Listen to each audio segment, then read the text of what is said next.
Hello, team. Welcome to another weekly sales meeting. I hope everybody had a great 4th of July.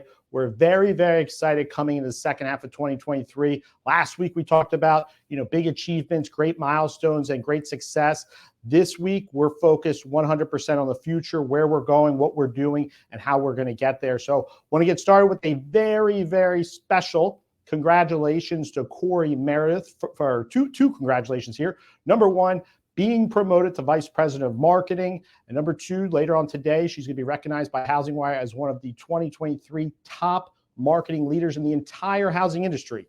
So, Corey has led the effort for building the brand, helping build a culture within marketing that's a reflection of our organization, our values, our vision, the way we operate at a high velocity, the way we focus on quality, the way we focus on adding value to external stakeholders, internal stakeholders, and one major thing, getting better every single day. That's one consistency that we have within our marketing team, is the focus of getting better, the understanding that we've never arrived, and they expect feedback. They expect there to be a version 2, a version 3, a version 4. Like, that's just the way they go about things, because they get the game. They get the game's all about getting better. So one of our most important teams and one of our most important leaders. So congratulations, Corey. This is a huge deal. And we've already known she's a top leader in the industry. Now the industry is recognizing her because she is a top leader in the industry. So I want to transition here and talk about another big congratulations I want to share with Jay Bunty.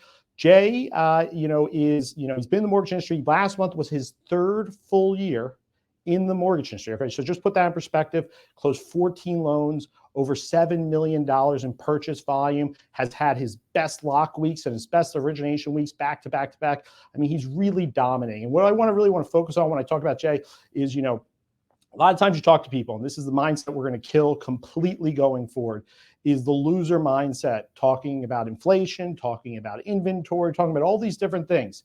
Yeah, they're factors. We get it.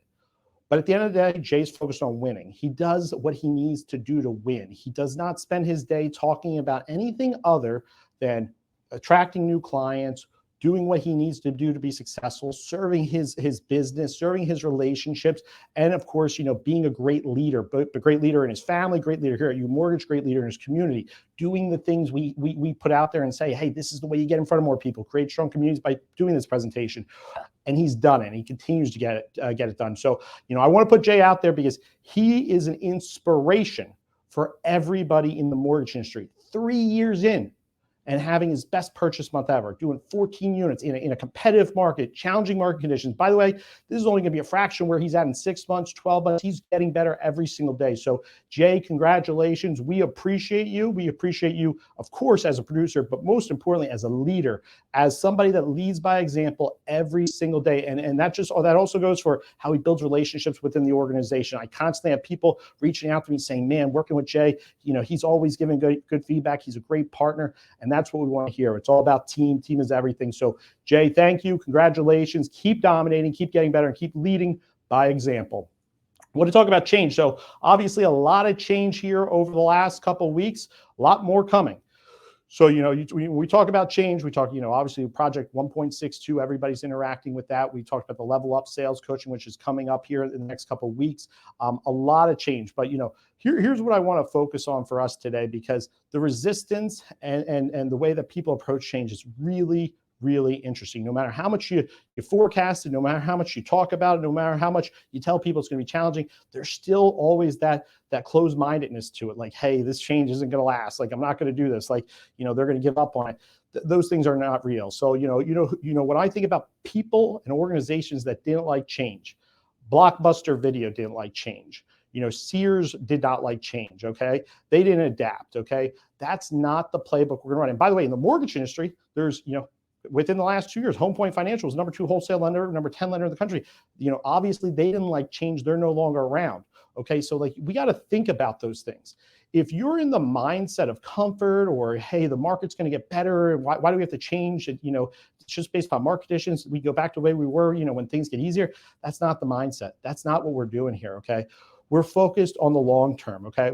We're focused on best serving consumers. We're focused on setting our loan originators up to be able to serve as many consumers as possible. And in order to do that, we got to run the best company. When we talk about things here, we don't talk about being the best mortgage company, #1 in volume. We talk about being the best company, okay? Dialing in everything we're doing in lockstep with the way we do operations, the way we do business operations and people operations, all these different things, doing it right, making sure we're following processes, getting to the point where we can't not get it right in everything we do because we're so disciplined in what we do. So what I want everybody to understand is that changes is going to happen. UMortgage is going to be the change company here, okay?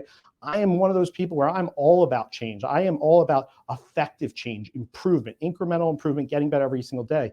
So just understand, we are not going to change for any individual contributor. So people will, bitch, and we're going to tell them, hey, listen, this is what we're doing, you get on board. And after a certain point, it's like, hey, first warning, second warning, see you later, okay? Because we're focused on winning. We're building a championship team here. We're building a championship organization. So my actions will clearly demonstrate my level of commitment to winning and getting to where we're going in the future. And if they haven't already, you're going to continue to see it. It's like, there's no such thing as putting one player or one person above the mission, above our values, above where we're going. So understand, change is a good thing. Change is about getting better every single day. Change is understanding that we've put a lot of thought into what we're doing and we're making changes for the right reason. When people look back like, hey, 6 months ago, I think about get better every day, that's all about change. It's like 6 months ago, operation cycle time was 7 calendar days longer, okay? So in 6 months, we cut 7 days off it. Now, some people might say, well, why are we doing project 1.62? We already cut 7 days off. We got a lot more fixes, okay? We got a lot of opportunities to fix, client experience opportunities for improvement, unnecessary loss of revenue, more efficiency, higher quality submissions will lead to operational efficiency. Like, there's so many opportunities for improvement. Just because we got better doesn't mean we can't keep getting better, okay? And I think back, 6 months ago, things that we've implemented, daily sales huddle, we're about to do level up sales coaching. Like, we've got so many things that we're going to be introduced here in the second half of this year, and that might be overwhelming, but that's because we're getting better. And the pace in which we get better becomes the separation. Right now, within just a couple of years, we're already one of the top mortgage companies in the country. Well, the people that are here know the truth, but from a perception standpoint, it's already viewed that way. Where are we going to be in another 6 to 12 months with everything that we have coming down the pike? Technology initiatives, major projects, executing on the project 1.62 implementation, bringing sales coaching into play. We've got a lot of things in the pipeline, a lot of things that we're prioritizing that are going to put us in a position where the separation becomes insurmountable for the rest of the industry. And for everybody here, they're going to get better in the process, okay? We're going to be better individual contributors. We're going to be better leaders. We're going to have a better experience. And overall, as an organization, we're going to be best in class and continue to get better. So that mindset is going to be everything that we focus on moving forward, as we have for the last couple of years. But changes in the past, get better every day is our mindset. We're going to keep doing that. I'm going to hand it off to Mr. Get Better Every Day himself, Matt Gougé. Good morning, you family. Matt Gougé, Matt the Mortgage Guy out in California. Super excited to be part of today's weekly sales meeting. I want to talk to you about structuring your day. I think this is very important as we carry this momentum into Q3 and Q4 of 2023 and continue to grow our businesses and get better every day. Structuring your day is vital importance. I've talked about it before, and I'll say it here again. I think it's important that you play offense, not just being reactive and reacting to what happens to you during your day, knowing that in the mortgage business, you're going to have to react. You're going to have to be reactive part of your day. Where loan officers, in my opinion, fall short is that all they do is react and they wait for things to happen and then react to them. You have to set up your day. You have to structure some offense in your day. I'll give you an example. On Sunday night, I spent a little bit of time putting together my calendar for the week. I know that for this hour, I'm going to spend some time researching what's going on in mortgage for half of the hour. The other half of the hour, I'm going to record a couple long form videos. I know that during this hour, I'm going to jump on a call with 3 or 4 of my top agents, talk to them about things I'm seeing in the market, things that are working for other agents that might help them do more business, get their offers accepted, whatever it is. I'm adding value and I'm plugging in multiple different offensive things that I'm doing where I'm being proactive. I'm adding value. I'm moving my business forward. I might be reaching out to past clients. It might be to real estate agents. I might be setting meetings with new partners. Whatever it is, it's plugged into my calendar. And then around that, I can respond. I respond to an email. I can call back an agent. I can do the other things that the mortgage business entails. But the more I can be intentional about playing offense, the more I can have a productive day. And that's something that loan originators, if you sit back and look at your business, are you busy or are you productive? I won't spoil it and talk all about level up coaching. I'll let Sam do that at the end of this meeting, but know that that's something that we're going to even get better at as an organization and as loan originators, is being productive versus busy by tracking, by holding each other accountable, right? Because you can come in and be in the office for 9 hours. You can feel busy. It doesn't mean you're productive. Are you tracking the sales activities that actually generate business? Are you able to reflect on how many of those you did per day, per week? That's the kind of stuff you have to do as a loan originator if you want to continue to grow your business and do more business, especially in an environment where the business is not coming to you. It's not falling out of the sky, right? So call to action for all you mortgage loan originators. The best part about the mortgage business is that it can be done a number of different ways. Everybody does it different. Jump on the daily sales huddle at 11 a.m. Pacific Standard Time. Learn from originators all over the country. Pick up a little piece of what somebody's doing in Florida, what somebody's doing in Texas, what somebody else is doing in Philadelphia, and take those pieces, apply them to your business. Set some goals around how many people you want to talk to, how many new relationships you want to develop, how many closings you want, and get to work. Let's do it. Oh, what's up, everybody? It's Blackie from the UMortgage branch. Today, I've been asked to talk about social media and creating content. And I cannot tell you how UMortgage has made this super, super simple for an originator here, that our marketing department has already created a full month of content for you just to plug and play. Now, here's a simple trick. So UMortgage and the U Hub, they have a full month of content. Basically, you just copy and post onto your social media platforms, already done for you. So if you're having a hard time trying to figure out what to post or what to say, it's already been done. Now, here's another trick on Facebook. I don't know if you guys knew this, that Facebook will actually allow you to make a post, but put a time delay of when you actually want to schedule that post. So if you block out 30 minutes to create a full month of content, then you don't have to worry about logging every day and making content. Now, my goal is always to strive to post 2 to 3 times a day, because different times people log into their social media platforms, so they might not be able to see a post that you posted in the morning, but if I can capture them in the evening or in the afternoon, then I'm in front of them. One thing that I've done is always tagging your real estate partners.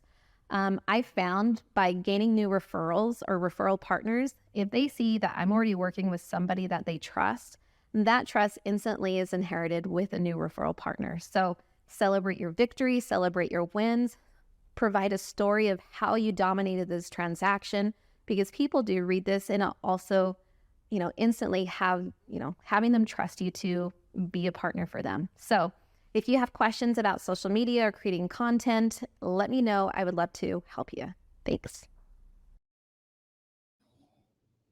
Hi, everybody. Ian Twaddle, UMortgage Lehigh Valley branch here. Just got back from Dallas with some of the coaches, and I'll tell you what, we have some big things coming down the pipe for you guys. One big takeaway is we have some of the top loan originators in the country, selfless leaders that are willing to help and share their ideas. They're all in Workplace. They're all willing to help, sharing their ideas, sharing their wins. So make sure you guys are on Workplace, sharing in those wins and feeding off that winning mentality. But main thing I want to talk to you guys today is about mindset. So we all know we need to be at open houses. We need to be making our real estate agent calls. We need to be on social media. And I'd be helping real estate agents with their social media content, because trust me, they're trying to think of things to post. So if you can help them solve that problem by saying, hey, come to my office, let's make some social media content together. Or, here's something that I shared if you wanted to share it for your on your social media platform. That stuff is really going to help real estate agents. But the number one thing I want to talk to you guys today is about mindset. So 4 years ago this month, I had literally 0 real estate agent contacts. I was starting from scratch. Now, I attribute a lot of my success over those years to my mindset. I didn't worry about rejection. If I got rejected, hey, I just got a little bit better. I didn't measure my success on closings or how much money I was making at the time. I was measuring my success on, am I accumulating relationships and positive experiences? because those that are building the most relationships today are going to be the ones that win 2024 and beyond. So, and it's not just real estate agents. Todd Bitter reminded me the other day, title companies, transaction coordinators. We want, when everyone sits down at a closing and even if you're not there, your name gets brought up and like, wow, Ian Twaddle's the best. UMortgage is the best. That's what gets me excited. Big paychecks, great, but that's the real stuff that gets me excited. So just make sure you guys are doing what you need to do to get your name in that kind of category.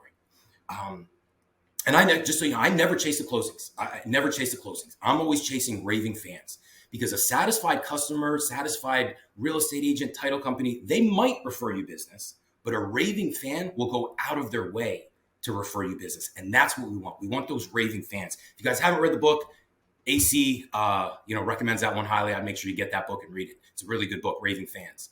So one thing I challenge you guys is get out there. So one of the big things with Rene Rodriguez that we talked about is you can practice your swing, your jump shot, your pitch 7 days a week and be the best at practicing.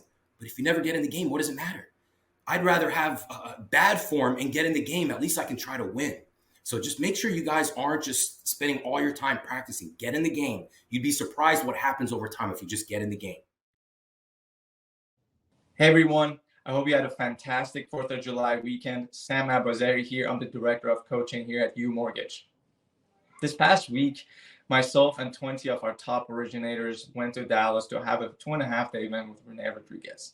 If you don't know Rene is one of the foremost, most important figures in the mortgage industry, in fact, in the entire change and sales coaching industry. He charges a ludicrous amount of money to have any event, up to $50,000 per event for 1 day of speaking, but he was kind enough to help us out and help our coaches out with coaching and with specifically Level Up. And I was nervous. I went into the room, I was nervous, because I was in a room with 20 of our best originators, with Rene Rodriguez in the group helping us out. And I was nervous for a lot of different reasons. I wasn't sure if we could get full alignment. I wasn't sure if we could get our coaches to fully understand the assignment, to realize that we're there for the students at the end of the day. We were only there to become better coaches and to have an understanding across the board. To realize that was a tall, tall task. But I left the 2.5 day very humbled. I was humbled because our coaches not only fully understand the assignment, but they're really bought in. They are excited to come and show up for each and every one of the LOs in the Level Up community and UMortgage as a whole. They understand what it takes to not just be a good producer, but to also how to be a great leader and how to be a great coach. And they're going to show up each and every day for you guys, the community. But here was what my key takeaways. I had 2 key takeaways from the Rene event. 1, care enough to be unreasonable. There's a big difference between caring and being compassionate. Our coaches are there for you. They're there to understand what are your business goals? What are your life goals? How can they make it a reality? Can they help you create the business that you want that will help you have a life that you want? Yes, they can. All it takes is buying from you. And that leads me to the second point. Coaching is a two-way street. On one end, you have a coach who understands the playbook, who is bought in, who knows how to be a great coach. We've taken care of this with this Rene event in Dallas, with our best originator, with our coaches, with our Level Up coaches. They understand the assignment, they know how to be a coach, and they're going to get better as time goes on. But on the other end, it's the student. Are you bought in? Because coaching without your buy-in is nothing. In fact, it's just a waste of time. So you have to show up committed. You have to show up with an open mind. You have to show up willing to be coached, to take different opinions, to understand that it's going to require change. And that change is going to be difficult at times. But instead of resisting it, instead of resisting that change, really buy in. Change the beliefs, change the behavior that will create the results that you want for yourself and for your business. So here's my call to action for you. Be coachable. Show up on the first day of coaching with all the assignments that you need to do already done. Show up willing to learn. Engage with your coach, engage with the other students in your class, and be coachable. And if you are coachable and you are showing up willing, I promise you, you're going to take the impact, the change that's required to have the change that you need on your business. to create the life that you want. I'm so excited for you all to start in the Level Up program. If you need anything, don't ever hesitate to reach out to myself, to Tyler, or your coach. You're going to have a great time. Bye, everybody. Great message, Sam. And I'm going to build off of that right away. He talks about being coachable. Want to build off that in a big way. That was a call to action to be coachable. You got to change the mindset. Okay. I really want you to stick with me here. When I think of being coachable, I don't think of it as like, I got to give. I'm selfish when I'm getting coached. Okay. Like getting coached is a privilege. When you're getting coached, somebody's investing the time in helping you get better. And whenever I've had those mentors and leaders, and I've had a couple of them that are really exceptional, that have helped me get better as a leader, if I sat there and I was taking the feedback or taking the coaching as if like I had better things to do, or like this wasn't like a priority for me, or like I wasn't really receiving it, those people, you know what they would have done? Stop coaching. They would have stopped giving me the feedback. Okay. And this kind of goes back to a theme here, hearing from Corey about her, us recognizing Corey for her promotion, most coachable person, most coachable leader that I've had, my entire career. Gives, can take the feedback, is never, ever sitting there looking at me like, I'm being critical of her work. She understands it. Like the game is getting better. She wants to hear the approach. She wants to understand the why. She wants to get it so she can adjust accordingly and get better and be great. And that's why she's ascending the way that she's ascending. A lot of people don't realize the game with coaching is if somebody believes in you enough to invest the time in coaching you, it's the greatest gift you could ever get as a contributor, as a leader, you name it. The minute that you stop getting it, just understand that's a you problem. That's not a them problem. That means that you aren't as invested in your success as they are. So be selfish with coaching. Understand that's about you getting better. So got two more call to actions here. I want to talk about. This is a winner's market. Winners win. Okay. A lot of people want to talk about all this negative stuff. I saw this this survey from Housing Wire last week. I actually got a whole bunch of grief from it, but I posted on social media, like all these executives, all these industry leaders talking about how they're going to cut this, cut that, go into a foxhole here over the next 6 to 9 months. It's supposed to get the worst it's ever been over the next 6 to 9 months. Way worse than it was last year. Okay. Way worse than it's been yet. Okay, great. I posted and said, hey, listen, that's great that's their plan. We're going to run this playbook. Okay. We're not going to follow the loser mentality. Okay. Like to me, it's very, very clear. If you're going into survival mode, that's a reflection of your experiences over the course of your career. And I can just tell you one thing. When in the history of anything has the person that wins and is the most successful done what the masses have done? Never. Amazon built their own playbook. Michael Jordan did it his way. Like the best people don't follow the crowd. They lead. They do their thing. We're focused on execution. We're focused on winning. And we're going to show everybody over the next 6 to 9 months how it's done. We're going to literally bring it to their social media screens every day. They're going to see a company tripling in the hardest market ever, okay? Over this period of time where everybody's going to lay off, do all these things. We're going to triple, okay? And we're going to do it the right way with culture and value and leadership and coaching and training and getting better as an organization. And it's going to be on display. And everybody on our team is either going to be on the bus or they got to get off the bus. So we're talking about coaching. You better be on the bus, because in order to get that coaching, in order for me to sit there and be in a position where we're pouring into our leaders and our leaders are pouring into people, everybody be taking that coaching, translating into their business, because it's all about us getting better as a team. Everybody's got a contribution. So focus. This is a winner's market. Winners win. Okay. I have no doubt about our success. People sent me messages after we go, oh, I can't believe you guys grew by this much. We knew we were going to grow by that much. And we know where we're going to be in 6 months. And we know where we're going to be in 12 months, because we do the work every day. Every single day we do the work. The outcome is predictable when you do the work. Okay. When you don't do the work, you don't have certainty. You're not going to know where you're going to be in 3 to 6 months. And that's where people are scared or feared. If you're not doing it, you're probably scared shitless of the next 6 months. We know exactly where we're going to be in 3 months, 6 months, 9 months. So very excited about where we're going. Last one I want to share your wins. So, last week, Jay Bonte shared his wins. 14 loans, $7 million, really inspiring. Everybody cheered him on. go out and share your wins. And your wins don't need to be a big month. It can be a small win. It can be, hey, I've been having issues with like getting in front of people, doing a presentation. I've been really struggling with it. I did my first one, okay? You know, that's a win. You don't have to share it on social media, share it in workplace. Like, share your wins, get this support, because I can tell you something, the momentum is everything. And being able to be recognized and supported by our community, which I can assure you will support you, is how you get to the next win and how you overcome the next challenge. A lot of people overcome the challenge the first time. It's really painful. They had a lot of anxiety. It was tough for them to do. And because they don't have that support and that recognition, anybody can really root them on, they never do it again because they're like, man, that was so painful. Why would I do that again? You need the support. Share your wins. We're going to help you get through it. We're going to get there together as a team. And this is how you build momentum. This is how you get better every day. This is how you become something special. So have a great rest of the day and talk to you guys soon.